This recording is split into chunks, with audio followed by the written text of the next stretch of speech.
The story of the Trojan Horse is one of the most famous in all of history. But like most famous things, it's probably not what you think it is. You probably think it's just some wooden horse. But this story has everything: betrayal, war, destruction, the talking donkey. It's the greatest story ever told. Well, except for maybe Cinderella or something. Anyway, let's get into it. So the story begins with a big old war between the Greeks and the Trojans. Now, if you're not up to date on your ancient history, that might sound confusing. Who's Troy? Well, Troy is a big, beautiful city nestled in what is today Turkey.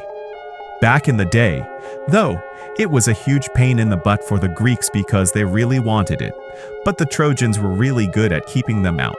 For 10 long years, the Greeks laid siege to Troy, but they couldn't get in, and it was looking like their war efforts would be a total bust.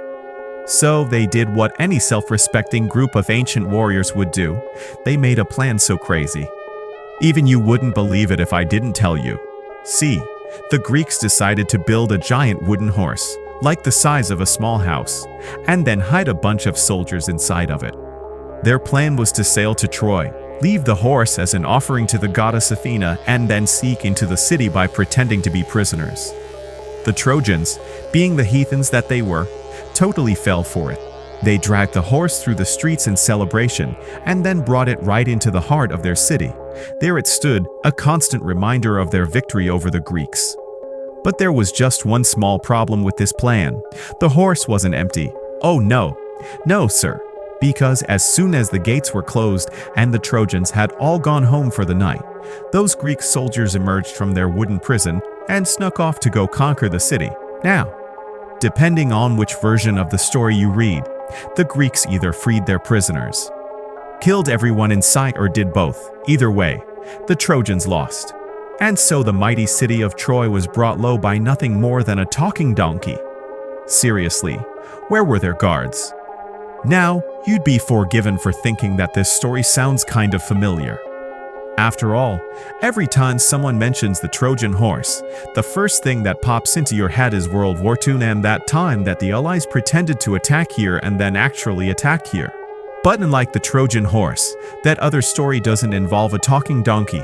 Okay, it doesn't involve any animals at all. Well, unless you count people. People are kind of like animals.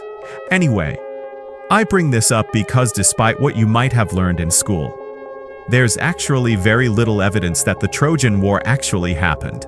As far as historians can tell, the city of Troy was probably sacked only once, and it was around 3,000 years ago. That means that when the real world meets the story world, it gets weird. For example, we know that the city of Troy existed because archaeologists found it, and they found evidence that it was destroyed by a massive earthquake. But there's no evidence that any Greeks ever laid siege to it.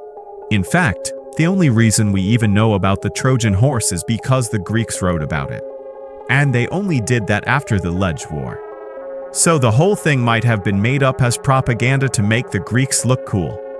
Kind of like when Uncle Toby told me that he was gonna spank me with his belt if I didn't clean up my room. I never saw the belt. But hey, does it really matter? No. Because regardless of whether the Trojan Horse is fact or fiction, it's still the greatest story ever told. And you can tell I am not lying because I just made up an ending where Uncle Toby comes in and ruins everything. The moral of the story is always be nice to your uncle. To learn more about the real history of the Trojan Horse, stay tuned. Now with your permission, I will go check out that new Magic School Bus episode.